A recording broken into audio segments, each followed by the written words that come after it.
بخاری، مسلم، ابو داؤد اور نسائی نے حضرت انس رضی اللہ تعالیٰ عنہ سے روایت کیا ہے کہ ایک روز جبکہ رسول اللہ صلی اللہ علیہ وسلم مسجد میں ہمارے درمیان تھے، اچانک آپ پر ایک قسم کی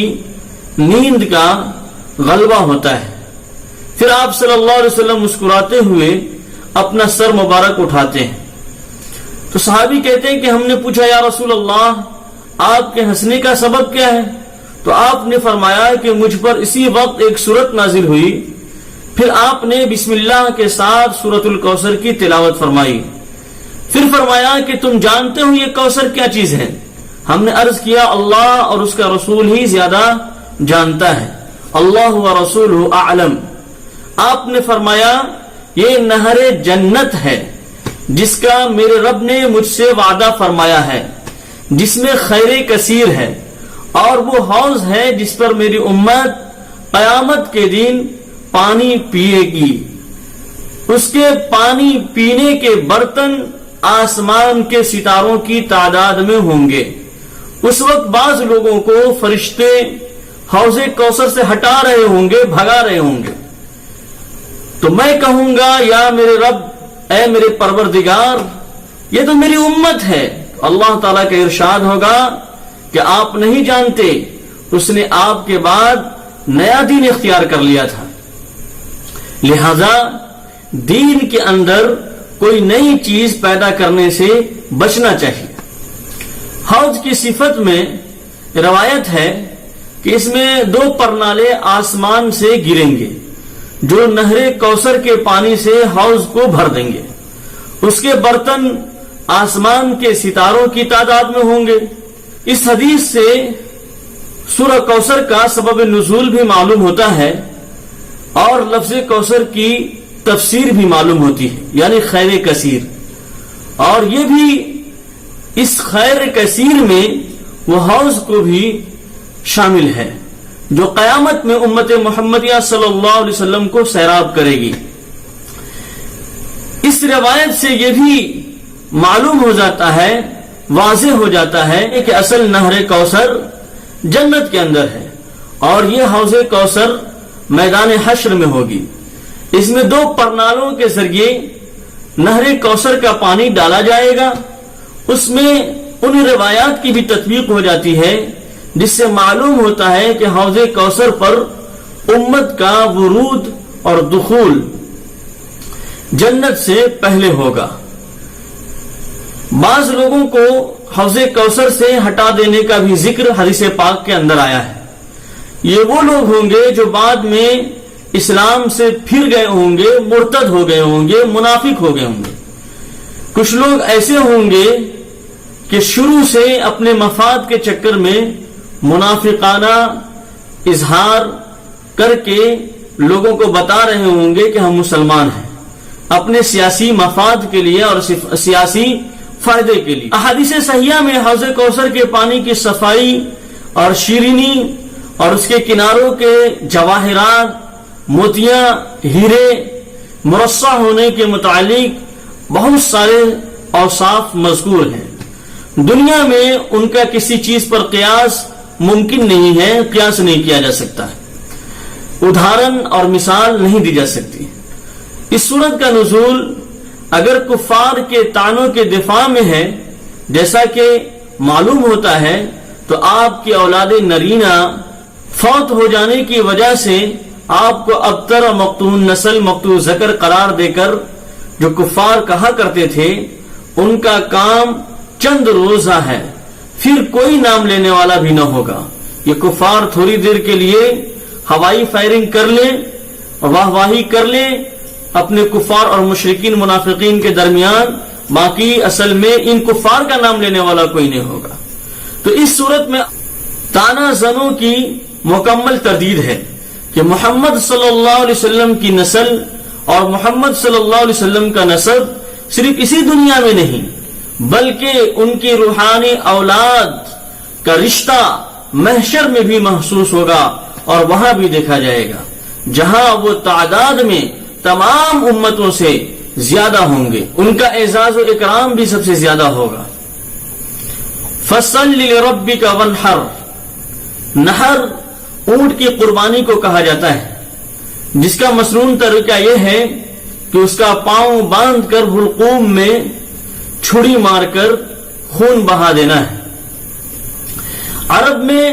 عام طور پر قربانی اونٹ کی ہوتی تھی، اس لیے قربانی کرنے کے لیے یہاں لفظ ونحر کا استعمال کیا گیا۔ بعض اوقات لفظ نحر مطلقاً قربانی کے معنی میں بھی مستعمل ہے، استعمال کیا جاتا ہے۔ اس سورت کی پہلی آیت میں کفار کے زعم باطل،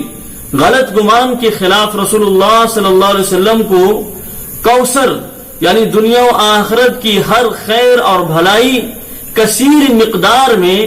عطا فرمانے کی خوشخبری سنانے کے بعد اس کے شکر کے طور پر آپ صلی اللہ علیہ وسلم کو دو چیزوں کی ہدایت دی گئی، ایک نماز اور دوسری قربانی۔ نماز بدنی اور جسمانی عبادتوں میں سب سے اعلیٰ، سب سے بالا، سب سے برتر، سب سے بہتر عبادت ہے، سب سے بڑی عبادت ہے، اور قربانی مالی عبادتوں میں سب سے بہتر عبادت ہے۔ اس بنا پر خاص امتیاز ہے اور اہمیت رکھتی ہے۔ اللہ کے نام پر قربانی کرنا بت پرستوں کے شعار کے خلاف ایک جہاد ہے، کیونکہ ان کی قربانیاں بتوں کے نام پر ہوتی ہے، دیوی دیوتاؤں کے نام پر ہوتی ہے، جو غلط ہے۔ اس لیے قرآن کریم کی ایک اور آیت میں بھی نماز کے ساتھ قربانی کا ذکر فرمایا گیا، ان صلاتی و نسکی و محیای و مماتی للہ رب العالمین، کہ آپ اعلان کر دیں کہ میری نماز اور میری قربانی، میرا مرنا اور جینا اللہ کے لیے جو سارے جہاں کا پروردگار ہے، پالنہار ہے، رب العالمین ہے۔ ان شانئک هو الابتر، شأن ایک ایسے دشمن کو کہا جاتا ہے جو دلوں میں بغض اناد چھپا کر کے رکھتا ہو اور ہمیشہ عیب لگانے کے چکر میں ہو، جو رسول اللہ صلی اللہ علیہ وسلم کو ابتر اور مقتول نسل ہونے کا تانا دیتے تھے۔ اکثر روایت میں عاص بن وائل اور بعض میں عقبہ اور بعض میں کعب بن اشرف کا نام آتا ہے۔ حق تعالی شانہ نے رسول اللہ صلی اللہ علیہ وسلم کو کوثر یعنی خیر کثیر عطا فرمائی، جس میں اولاد کثیر بھی شامل ہے۔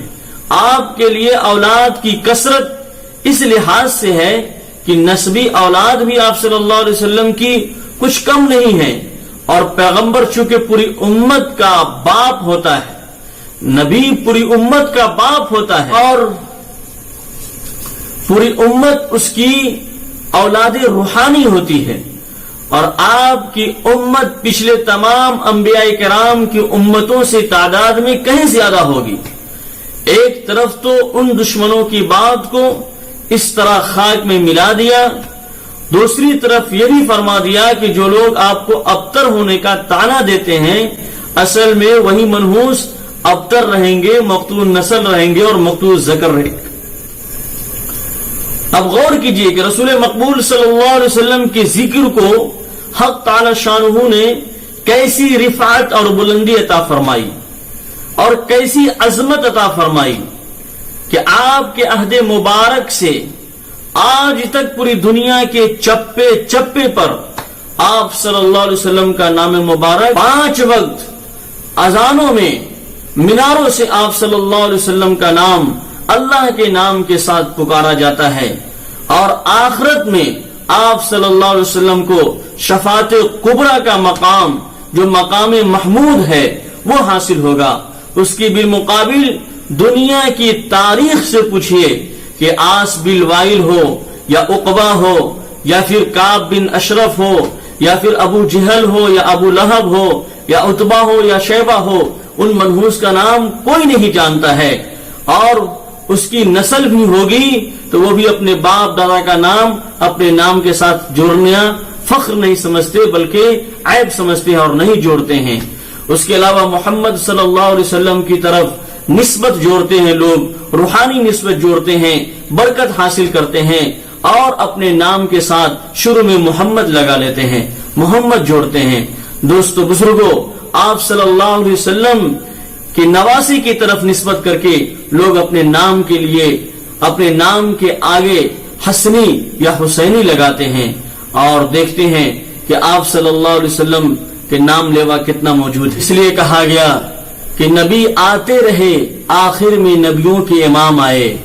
نبی آتے رہے آخر میں نبیوں کے امام آئے،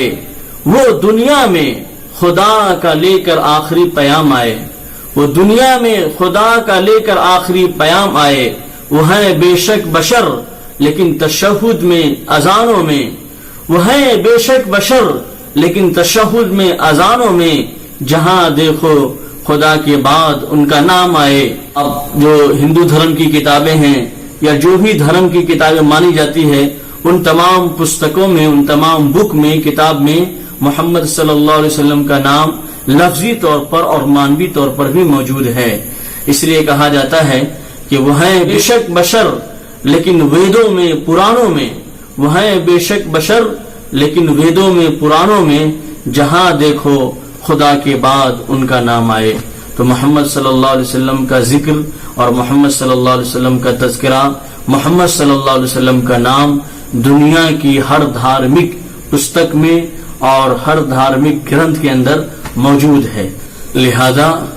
کوئی بھی آدمی کامیابی چاہتا ہے، کامرانی چاہتا ہے تو محمد صلی اللہ علیہ وسلم کی اتباع کرے، محمد صلی اللہ علیہ وسلم کی فرما برداری کرے، محمد صلی اللہ علیہ وسلم کو آئیڈیل اور ماڈل مان کر کے زندگی گزارے، انشاءاللہ سکسیسفل ہو جائے گا، سفلتا اس کو ملے گی اور کامیابی حاصل ہوگی۔